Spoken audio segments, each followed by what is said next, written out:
गोविंद शिल्प घेऊन येत आहे 80 ट्विन बंगलोचा भव्य दिव्य पंढरपुरातील एकमेव प्रकल्प। आमच्या प्रकल्पाची वैशिष्ट्ये मनाला शांती देणारं महादेवाचं मंदिर, मुख्य रस्ता सुमारे 30 फुटांचा, अंतर्गत रस्ता सुमारे 20 फुटांचा, ग्रामपंचायत योजनेचा प्रत्येक बंगलोजला स्वतंत्र नळ, सांडपाण्याची सुरक्षित विल्हेवाट, सर्व टाइल्स ग्लॉसी आणि नामांकित कंपनीच्या, सर्व स्टेअर खिडक्या चौकटी सुपर ग्लास ग्रेनाइट, दोन्ही अटॅच बाथरूम पूर्णपणे टाइल्स, पंतप्रधान हर घर नळ योजना पूर्णत्वाकडे, bathroom basin kitchen CP fittings हे जगवार कंपनीचे, स्टील वर्क पूर्णपणे जिंदाल कंपनीचे, 1000 लिटर पाण्याची टाकी, 150 लिटर सोलर वॉटर हीटर सोबत वॉटर प्युरिफायर, प्रत्येक बंगलोजला स्वतंत्र पार्किंग, दर्शनीय भाग पूर्णपणे डॅटो टाइल्स, टाटा प्रवेश कंपनीचे आकर्षक भक्कम दरवाजा, खोटी उंचीचे सुरक्षित कंपाऊंड। मग विचार काय करताय? गोविंद शिल्प, पत्ता गट नंबर 95, हॉटेल अंगण शेजारी, टाकळी रोड, पंढरपूर।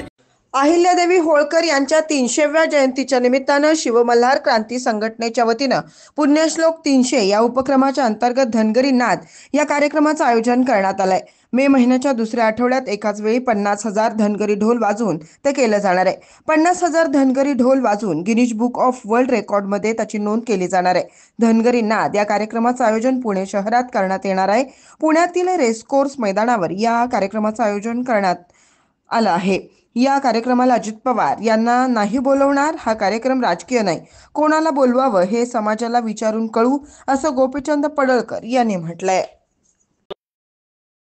धनगरी ढोल ही आमच्या वाद्य नाही आहे, तर तो धनगरांच्या संस्कृतीचा आत्मा आहे। आणि गावागावामध्ये मोठ्या प्रमाणामध्ये आमच्या बिरोबाच्या देवासाठी असेल किंवा अन्य आमची कुलदैवत आहेत त्यांच्या आरतीसाठी असेल, हे ढोल वादनाचं काम गावागावामध्ये पूर्वीपासून चालत आलेलं आहे। आता समाजामध्ये शिक्षणाचं प्रमाण वाढलंय, लोक शिकल्यानंतर त्यांना वाटतं की अरे बाबा ढोल कसा वाजवायचा, आपण एकत्र कसं यायचं, त्याची काही लोकांना नको वाटतंय। तर मग आम्ही ठरवलं की अहिल्यादेवींच्या जयंतीच्या निमित्तानं एक मोठी सांस्कृतिक चळवळ आणि सांस्कृतिक शहर पुणे असल्या कारणानं तर एक झालेलं नाही। मी माहिती घेतली की पंजाबमध्ये एका वेळेस 10,000 ढोल वादक एकत्र येऊन त्यांनी एक रेकॉर्ड प्रस्थापित केलं होतं। कोल्हापूरमध्ये अभंगनाद नावाचं गिनीज बुक मध्ये नोंद होणारं रेकॉर्ड केलं होतं, त्यामध्ये 1300च्या वर काहीतरी ढोल वाजवले होते। जपान असेल, नायजेरिया असेल, बाहेरचे काही देश आहेत तिथं असे वेगवेगळे वाद्य प्रकार 10,000च्या वरती कधी गेलेले नाहीत। आणि म्हणून विश्वविक्रम करणं हा नुसता आमचा भाग नाही आहे, तर सांस्कृतिक वारशाचं पुनर्जीवन करणं हा एक आमचा महत्त्वाचा या प्रक्रियेतला सगळ्यात मोठा भाग आहे। हा ढोल वादन म्हणजे शक्तीचा साध, भक्तीचा नाद आणि जनतेचा आवाज आहे। तर या सगळ्या विषयामध्ये महाराष्ट्रातल्या सगळ्या माझ्या समाज बांधवांमध्ये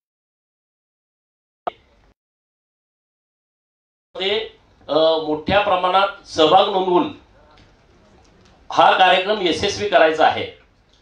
पुण्यश्लोक अहिल्यादेवींच्या जयंतीच्या निमित्तानं आता वर्षभर कार्यक्रम होणार आहेत। तर आता आम्ही या विषयाला पुण्यश्लोक 300 या माध्यमातून राज्यभर हे सगळे कार्यक्रम होतील। आणि पुण्यामध्ये जो धनगरी ढोल वादनाचा कार्यक्रम होईल त्याला आम्ही धनगरी रुद्रनाद असं नावाखाली, अशा बॅनर खाली हा आम्ही कार्यक्रम करतोय। गजनृत्य मंडळ पण या कार्यक्रमामध्ये सहभागी होणार आहेत। किमान 500 गजनृत्य मंडळ, एका मंडळामध्ये 50 आमची गजनृत्य करणारी मंडळी असतात, असे 500 गजनृत्य मंडळ ही पण या कार्यक्रमाला येणार आहेत। कोल्हापूर, सांगली, सातारा, सोलापूर, अहिल्यानगर असेल, मराठवाड्यातला काही भाग असेल, पुणे ग्रामीण असेल, खानदेशातल्या काही भागांमध्ये ही संस्कृती आहे। तर हे सगळी लोक या सांस्कृतिक कार्यक्रमामध्ये सहभागी येणार आहेत। ओवीकर मंडळी खूप आहेत, खूप मोठ्या प्रमाणात ओवी गातात, त्यांचं शिक्षण फार कमी आहे, शाळेत ते गेलेले नाहीत, परंतु अख्खं रामायण असेल, महाभारत असेल किंवा वेगवेगळे जे जुने विषय आहेत ते विषय दुसऱ्याकडून ऐकून घेऊन ते ओवी सादरीकरण करतात। ही पण एक वेगळी परंपरा आहे। तर ओवीकार सुद्धा सगळे महाराष्ट्रातले येणार आहेत। असा कार्यक्रम आम्ही दुसऱ्या आठवड्यात घेतोय। अमित भाई शाह यांना या कार्यक्रमाला येण्याचं मान्य केलेलं आहे। मुख्यमंत्री देवाभाऊ या सगळ्या कार्यक्रमात आमच्या सोबत आहेत आणि त्यामुळं वेळ ठरल्यानंतर मेच्या दुसऱ्या आठवड्यामध्ये हा कार्यक्रम आम्ही ठरवतोय, तर वरून वेळ आल्याच्या नंतर आम्ही दिनांक आणि ठिकाण याबाबत सांगू. तर समाजातल्या लोकांना माझं हेच आव्हान आहे, ज्या घरामध्ये ढोल आहे, ज्या मंदिरामध्ये ढोल आहे, तो प्रत्येक ढोल हा पुण्यात आलाच पाहिजे, ही माझी त्यांना विनंती आहे. ज्यांच्याकडे ढोल नाही परंतु ढोल वाजवायला येतोय पण त्यांच्याकडे ढोल नाही, त्यांना तुम्ही 100 पासून 1000 पर्यंत हजार ढोल देणारी पण लोक आहेत. त्या सगळ्या लोकांना माझं आव्हान आहे की ही सांस्कृतिक चळवळ जपण्यासाठी, धनगरांचा वारसा पुढे घेऊन जाण्यासाठी आपण यामध्ये सहभागी. एक मोठं सांस्कृतिक जो आपला वारसा आहे तो जतन करण्याच्या दृष्टिकोनातून सर्व लोकांनी तन मन धनाने या सगळ्या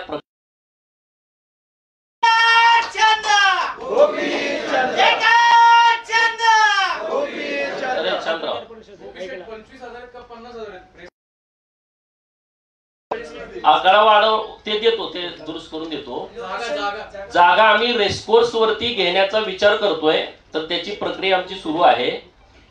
रेसकोर्स शिवाय एवढं मोठं ग्राउंड पुण्यामध्ये नाही. आम्ही सगळ्या ग्राउंड वरती मागच्या आठवड्यामध्ये पाहणी केली, परंतु एक ढोल वादकाला किमान 5 फूट समोर आणि माग असं 5 फुटाचं अंतर लागतंय. तर ते किलोमीटर मध्ये ती जागा लागतीये. तर रेसकोर्सची जागा आम्हाला मिळावी असा आमचा प्रयत्न सुरू आहे. तर ती जागेची परवानगी मिळाल्यानंतर तो कार्यक्रम रेसकोर्सच्या जागेवरती होईल. कारण 25,000ची आम्ही आधी घोषणा केली होती, पण आता 8-10-15 दिवस आमचं काम चालू होतं. आता कोल्हापूर जिल्ह्यातूनच किमान 10,000 ढोल येणार आहेत. कोल्हापूरची सगळी मंडळी इथं आलेली आहे. सांगली जिल्ह्यातून 10,000 ढोल येणार आहेत. सोलापूर जिल्ह्यातली तीच परिस्थिती आहे. आणि मग म्हटलं, आणि जे कर्नाटक आहे, आंध्र आहे, की जिथं धनगर समाजाची खूप मोठी संस्कृती आहे आणि त्यांना हा विषय कळालाय, तर त्या लोकांचं म्हणणं आम्ही या कार्यक्रमात सहभागी होणार आहे. त्यामुळे आता तो आकडा 50,000 वरती गेलेला आहे. आता ते लोकांना पटन नाही कसं काय होणार आहे, पण ते शक्य आहे. आणि असा कार्यक्रम कुठंच होऊ शकत नाही. तो फक्त धनगरच करू शकतात. हे वर्ल्ड रेकॉर्ड धनगरच करतील. आणि पुन्हा कोण मोडायचं असेल तर ते धनगरच मोडू शकतोय. एवढा मोठा सांस्कृतिक वारसा कुठल्या समाजाला नाही. आणि त्यामुळे त्याचं जतन करणं ही आमची जबाबदारी आहे. म्हणून हा एक वेगळा कार्यक्रम आम्ही अहिल्या देवींच्या जयंतीच्या निमित्तानं पुण्यात करतोय. कार्यक्रमाला प्रमुख पाहुणे कोण असतील? अमित भाईंना आम्ही निमंत्रण दिलेलं आहे. भेटून परवा मी त्यांना भेटलो देवाभाऊंच्या उपस्थितीमध्ये, बावनकुळे साहेब. तर अमित भाईंनी ह्या कार्यक्रमाला येण्याचं मान्य केलेलं आहे. आता त्यांनी वेळ दिली त्या दिवशी आम्ही कार्यक्रम ठरवू. आमची शक्यतो मागणी आहे की मेच्या दुसऱ्या आठवड्यातल्या रविवारी आम्हाला ह्या कार्यक्रमाची वेळ मिळावी. हा कार्यक्रम 2 दिवस चालेल. आदल्या दिवशी गजनृत्य होईल दिवसभर, रात्री 10 वाजेपर्यंत. आमची परवानगी आम्ही सीपी साहेबांना आम्हाला परवानगी द्या, कारण 500 ग्रुप गजनृत्याला त्यांची घाई म्हणतात त्याला. ती घाई खेळायला किमान 10 मिनिटं लागतात एका घाईला, आणि प्रत्येक ग्रुपला 2 वेळा संधी द्यावी लागते. तर असे 500 ग्रुप येणार आहेत. तर आमचा तसाही प्रयत्न सुरू आहे की ह्याच्यामध्ये आम्ही कुठले आधुनिक वाद्य वाजवत नाही. आमची पारंपरिक वाद्य असल्यामुळं जर परवानगी मिळाली तर आदल्या दिवस पूर्ण संध्याकाळी 6-6:30 हा कार्यक्रम सुरू होईल. नाही, आता तर बाकीचे बरेच मान्यवरांना आम्ही निमंत्रण देणार आहोत. आता पहिल्यांदा आम्ही या प्रेसच्या निमित्तानं तुम्हाला हेच सांगतो की अमित भाई आम्हाला अपेक्षित आहेत. माननीय देवाभाऊ आहेत. एकनाथ शिंदे साहेबांना आम्ही या कार्यक्रमाचं निमंत्रण देणार आहे. माननीय भाऊ चंद्रकांत दादा आपले इथले मंत्री महोदय, त्यांनाही आम्ही बोलवणार आहे. सांस्कृतिक मंत्री महोदयांना बोलवणार आहे. आणि बाकीचे काही असतील मंडळी त्यांना आम्ही त्या वेळेस निमंत्रण देऊ. नाही बोलवणार.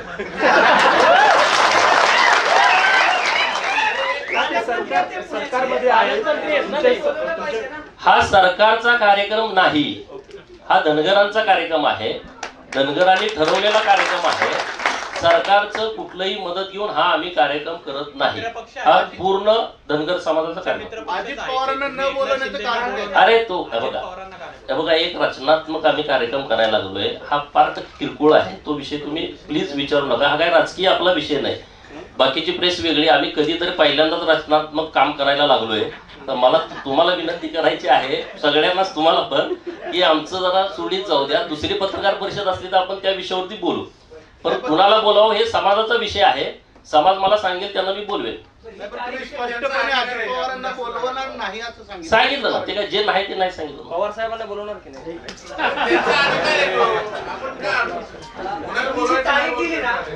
एक तारीख छत्रपती संभाजीराजांकडून पण देण्यात आली आहे. रायगडाचा तो सगळा विषय आहे.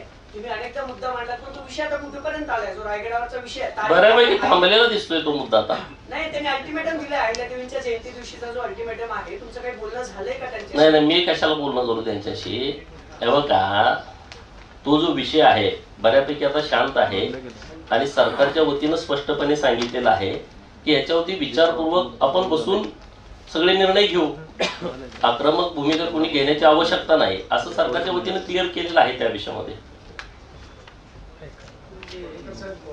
अहिल्यादेवींचं जे कार्य आहे तर सगळ्या जाती धर्मांना पुढे घेऊन जाणारं कार्य आहे. मग आता हे 300वी जयंती आहे तर अहिल्यादेवींचं कार्य सर्व जाती धर्मांपर्यंत सर्व पातळीवर पोहोचवण्यासाठी काय उपक्रम राबवले जातात? हे बघा, राज्य सरकारच्या माध्यमातून प्रत्येक विद्यापीठामध्ये चर्चासत्र सुरू केलेली आहेत. मी माननीय चंद्रकांत दादांना भेटून मागणी केली होती, माननीय देवाभाऊंना भेटून मागणी केली होती आणि मी सरकारचं विशेष अभिनंदन करेन की आता बऱ्यापैकी सगळ्या मुंबई विद्यापीठापासून सगळ्या विद्यापीठामध्ये चर्चासत्रांचं आयोजन केलेलं आहे. राष्ट्रीय चर्चासत्रांचं सुद्धा आयोजन मोठ्या प्रमाणामध्ये सुरू आहे. अहिल्यादेवींच्या इतिहासावरती प्रकाशझोत टाकण्याच्या दृष्टिकोनातून वेगवेगळ्या संघटना पुढे आलेल्या आहेत. पहिल्यांदा असं घडतंय की वेगवेगळ्या संघटनांनी यामध्ये मोठ्या प्रमाणात लक्ष घातलेलं आहे. वेगवेगळे इतिहास तज्ज्ञ पण पुढे येऊन या विषयावरती पावलं उचलत आहेत. परवा पुण्यामध्ये एक चित्र प्रदर्शन झालं. अहिल्यादेवींचा हातामध्ये पिंड असणारा एकच फोटो आपल्याला परिचित आहे. आता घोड्यावरचा फोटो एक पब्लिश केलेला आहे, परंतु त्यांच्या राज्यकारभाराचा अभ्यास करून काही चित्र पुढे येण्याची आवश्यकता होती.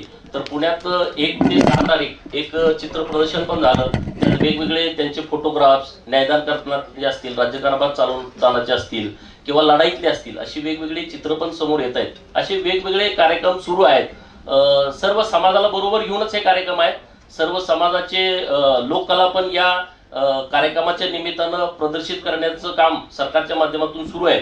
अनेक सरकारी कार्यक्रम वेगवेगळ्या तालुक्यात जिल्ह्यामध्ये मोठ्या प्रमाणात सुरू आहे. गोपीचंदजी, अनेक विषय तुमच्या जिव्हाळ्याचे आहेत, अनेक विषय तुम्ही पुण्यातून हाताळले आहेत. त्यापैकी एक विषय म्हणजे एमपीएससीचा विषय.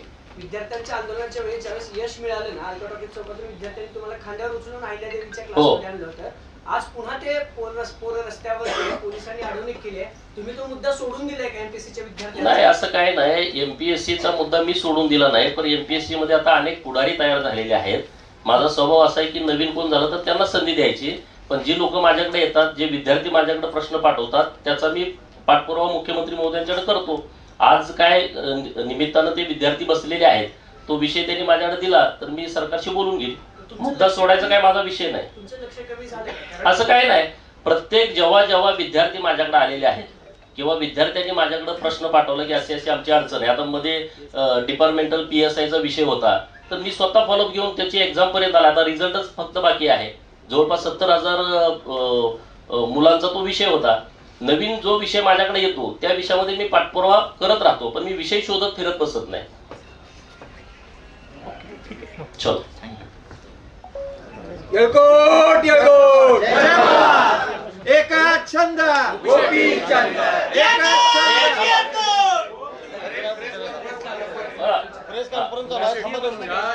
विद्यार्थ्यांसाठी लढा उभा केला होता काही दिवसांपूर्वी. आता पुणे पोलिसांनी एक नवीन आदेश दिलाय की पुण्यातले असे अनेक क्लासेस आहेत की जे खंडणीखोर आहेत आणि अशा क्लासेसवर सुद्धा कारवाई व्हावी.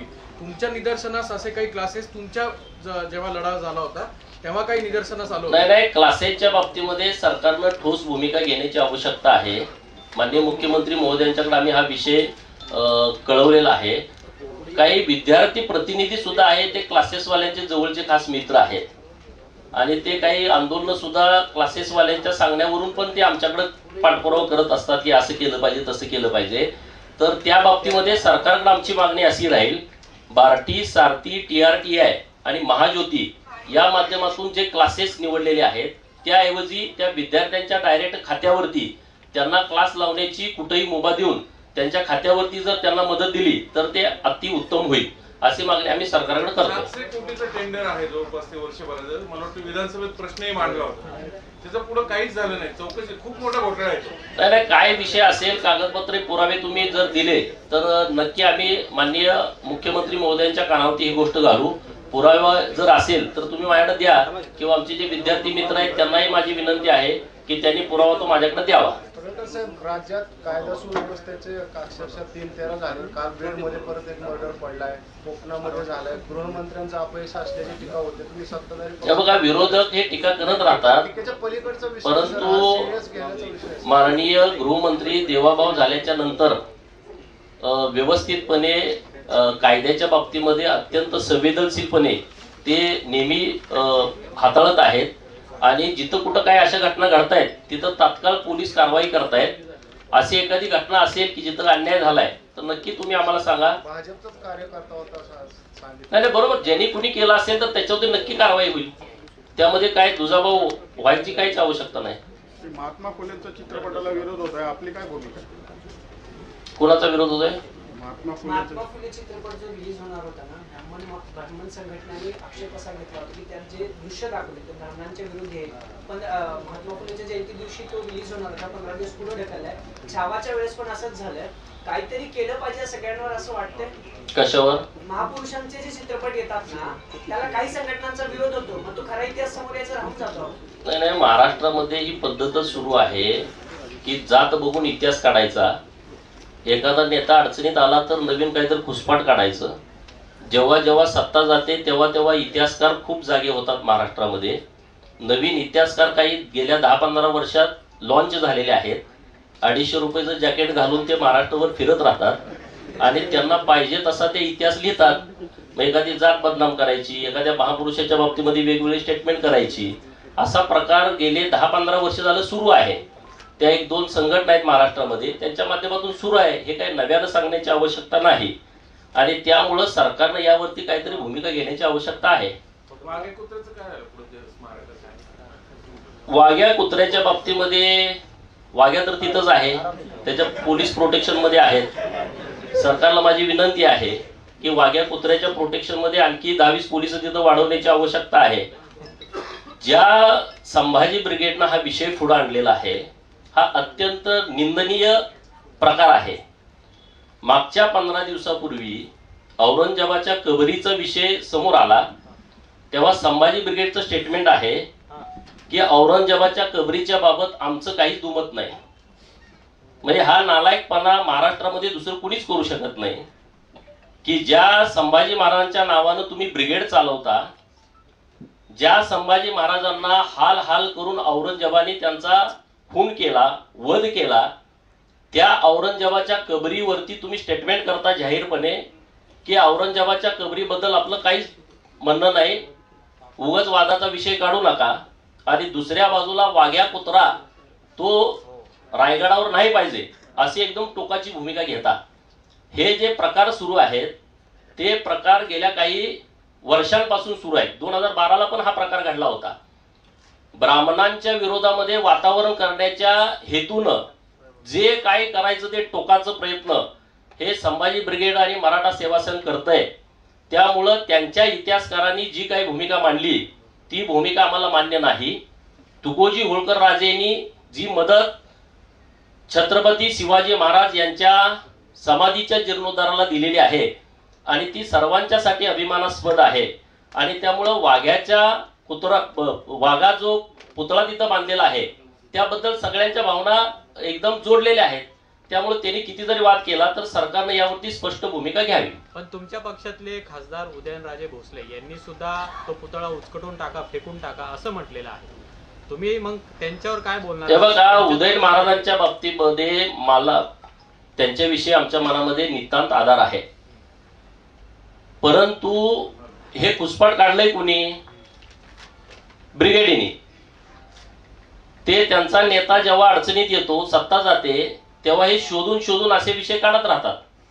म्हणजे शरद पवारांना फॉर ह्या सगळ्या संघटना ह्या नवीन नवीन इतिहास बाहेर काढत राहतात आणि त्यामुळं हे वाद तयार होतात.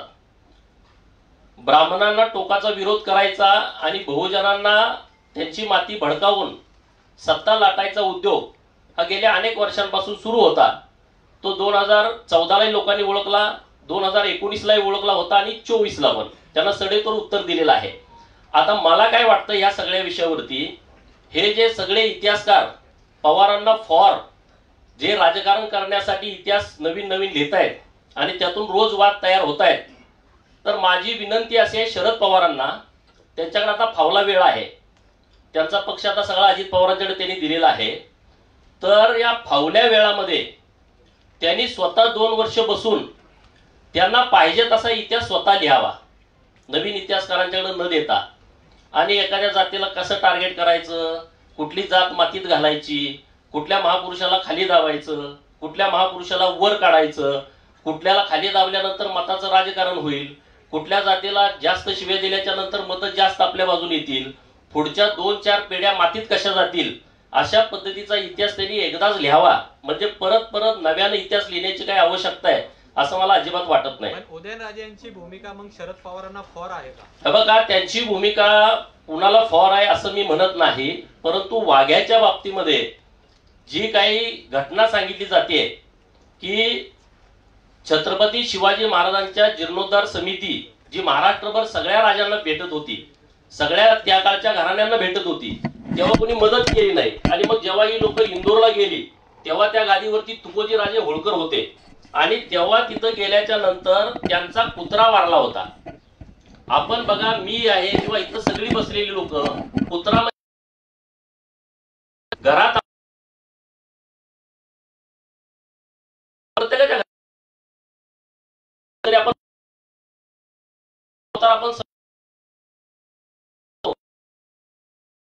तुकोजी राजे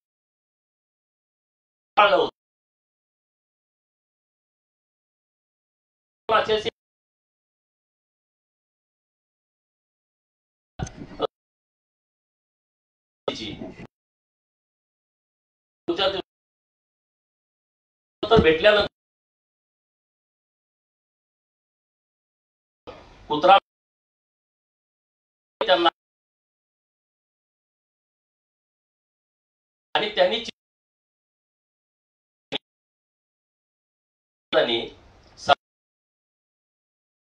आणि त्याच्यासोबत तिथं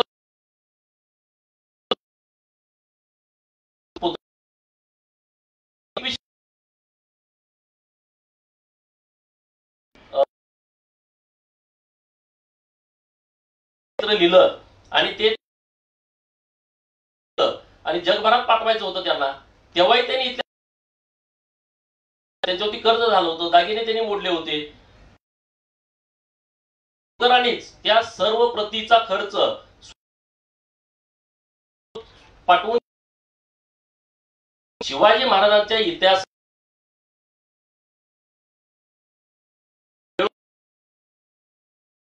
आणि अजिबात आणि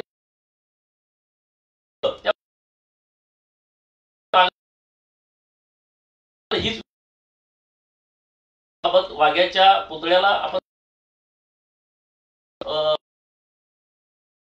त्यांच्यावरती आमचा विश्वास नाही, तर संजय समिती त्यांनी आहेत ते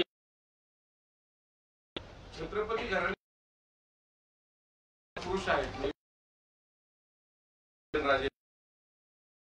ठरवून टार्गेट केलं जाते. बघा, हे महाराष्ट्रामध्ये जो विषय आहे छत्रपती घराणे म्हणून मी बोलत नाही, परंतु ह्या संघटनाचं मी कशासाठी बोलतोय संघटनाचं.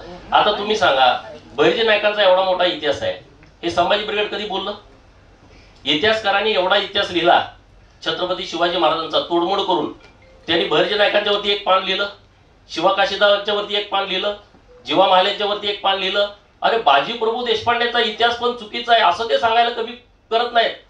अरे जो बाजी प्रभू देशपांडे स्वतः त्या पावनखिंडीत लढतोय, माझा राजा गडावरती पोचल्याशिवाय मी खिंड सोडणार नाही, माझा राजा गडावरती पोचला, तोफेचा आवाज जोपर्यंत कानावरती येत नाही तोपर्यंत माझा प्राण सोडणार नाही. तुम्ही मतासाठी त्या ब्राह्मण समाजाला बदनाम करण्यासाठी तुम्ही कुठल्या लेवलला चाललाय? हे महाराष्ट्रातला बहुजन समाज खपून घेणार नाही. बहुजन समाजाच्या पूर्ण हे सगळं लक्षात आलेलं आहे. अरे मग आता तुम्ही ह्या ब्रिगेडांना माझा सवाल आहे, तुमच्या आई वडिलाचं लग्न ब्राह्मणाने लावलं, मग त्याने काय बायको सोडायची? तुमचं लग्न ब्राह्मणाने लावलं, तू काय बायको सोडणार? तुमच्या घराची वास्तुशांतीचा पायाभरणी ब्राह्मणाने केला, घर पाडणार का? काय काय करणार तुम्ही? एखादा प्रवृत्ती सगळ्या समाजात असते. मराठा समाजामध्ये छत्रपती शिवाजी महाराजांच्या विरोधात किती लोक होती? ती काही प्रवृत्ती होती ना. दुसरा मराठा समाज सुद्धा ताकदीनं शिवाजी महाराजांच्या बरोबर लढत होता ना. म्हणून काय एखादी अख्खी जात बदनाम असते काय? एखादा ब्राह्मण चुकीचा असेल ना, तुम्ही सगळ्या ब्राह्मणांना शिव्या देता कशासाठी? कुणी अधिकार दिला तुम्हाला? आणि हे आता नुसतं ब्राह्मण आणि ब्राह्मणेतर करून राजकारणाची पोळी भाजण्याचा जो धंदा आहे, तो धंदा महाराष्ट्रातल्या बहुजनांच्या पोरांनी ओळखलेला आहे. आणि इथून पुढे सुद्धा पोरांनी सावध राहण्याची आवश्यकता आहे. या मराठा ओबीसी वादामुळेच विधानसभेला निकाल वेगळा लागला, तो सगळ्यांनी पाहिला. पण या निकालानंतर फडणवीस सरकार आल्यानंतर ओबीसी नेतेच टार्गेट होताना दिसतात, त्याचं काय? बघा, ओबीसी नेत्यांना किती जरी टार्गेट केलं तरी आता ओबीसी नेतृत्व आणि त्यांच्या पाठीमागं मोठ्या प्रमाणात जनता ताकदीनं उभा राहते. आता टार्गेट करणारे त्यांच्याकडे काही आपण थांबू शकत नाही. पण कुणी किती जरी टार्गेट केलं तरी जो संघर्षाचा विषय आहे त्या विषयामध्ये कुणी मागं पडणार नाही. ओबीसी समाज कोणावरती अन्याय करणारा समाज नाही. परंतु जर कुणी नेतृत्वाला टार्गेट करत असेल तर आम्ही सगळे संघटितपणे त्या गोष्टीला उत्तर देऊ. चलो, जानकर, शेट्टी आणि बच्चू कडू एकत्र येत आहेत, तिसरी आघाडी महाराष्ट्रात. चांगली गोष्ट आहे. तिघांना पण माझ्या मनापासूनच्या खूप खूप शुभेच्छा आहेत.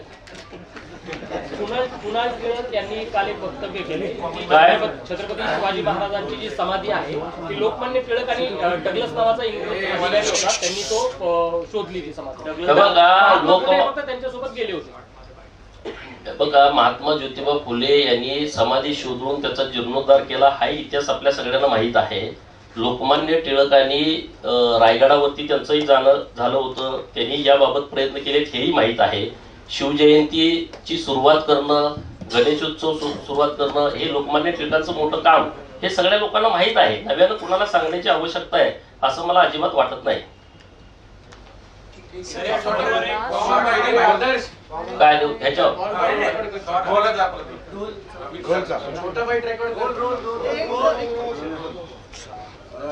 ऑफिसर 50,000 धनगरी ढोल आपण वाजवतोय.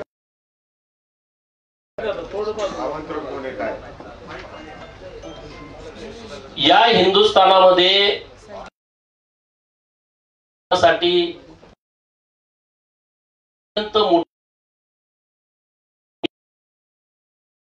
म्हणून त्या सरस होत्याच. जगभरामध्ये त्यांच्या तोडीची महिला राज्यकर्ती म्हणून आजही कुणाचं नाव नाही. अशा पुण्यश्लोक अहिल्यादेवी होळकर यांच्या जयंतीचं हे त्रिशताब्दी वर्ष आहे. राज्य सरकार, केंद्र सरकार वेगवेगळ्या पद्धतीनं अहिल्यादेवींच्या जयंतीचे कार्यक्रम देशभर करतंय. राष्ट्रीय स्वयंसेवक संघाने किमान 1200 कार्यक्रम देशभर केलेले आहेत. अहिल्या भक्त म्हणून आमची काही जबाबदारी आहे, आमचं काही कर्तव्य आहे. आणि म्हणून जागतिक दर्जाच्या व्यक्तिमत्वाला त्याच तोडीचं अभिवादन केलं पाहिजे असं महाराष्ट्रातल्या सर्व अहिल्या भक्तांनी ठरवलंय. धनगर समाजाला एक सांस्कृतिक वारसा आहे आणि त्या वारशाचं संवर्धन व्हावं, सांस्कृतिक वारसा जगाला कळावा, या दृष्टिकोनातून अहिल्यादेवींच्या राष्ट्र वाढीच्या विचाराला अभिवादन करण्यासाठी पुण्यामध्ये मे महिन्याच्या दुसऱ्या आठवड्यामध्ये 50,000 धनगरी ढोल एकत्रित करून धनगरी रुद्रनाद आम्ही करणार आहोत. याचं वर्ल्ड रेकॉर्ड होणार आहे, गिनीज बुक मध्ये याची नोंद होणार आहे. आणि म्हणून महाराष्ट्रातील तमाम अहिल्या भक्तांना आपल्या माध्यमातून विनंती आहे की पुण्यश्लोक 300 हा वर्षभर जयंतीचा कार्यक्रम चालणार आहे. पुण्यश्लोक 300 अंतर्गत हा धनगरी रुद्रनाद हा कार्यक्रम पुण्यात होतोय. पुणे ही सांस्कृतिक शहर आहे आणि सांस्कृतिक शहराला खऱ्या अर्थानं सांस्कृतिक दर्जा द्यायचं काम हे धनगरी ढोल वादनातून होणार आहे. धनगरी ढोल वादनाच्या सोबत गजनृत्य ही धनगरांची जी परंपरा आहे, या परंपरेचं सुद्धा प्रदर्शन पुण्यामध्ये होणार आहे. किमान 500 धनगरी गजनृत्याचे ग्रुप हे या कार्यक्रमासाठी पुण्यात येणार आहेत. एका ग्रुपमध्ये किमान 50 लोक असणार आहेत. आणि ओव्याचे जे कार्यक्रम करतात ओवी मंडळ, त्या सगळ्या लोकांना आम्ही निमंत्रित करतोय. हा कार्यक्रम रेस्कोरच्या ग्राउंडवरती व्हावा असा एक आमचा प्रयत्न आहे आणि या कार्यक्रमासाठी देशाचे नेते माननीय गृहमंत्री अमित शहा यांना आम्ही निमंत्रित केलेला आहे. माननीय मुख्यमंत्री देवाभाऊ यांच्या प्रमुख उपस्थितीमध्ये हा कार्यक्रम होणार आहे. उपमुख्यमंत्री एकनाथ शिंदे साहेब आणि बाकीचे सर्व मान्यवर या कार्यक्रमाला उपस्थित राहणार आहेत. एक मिनिट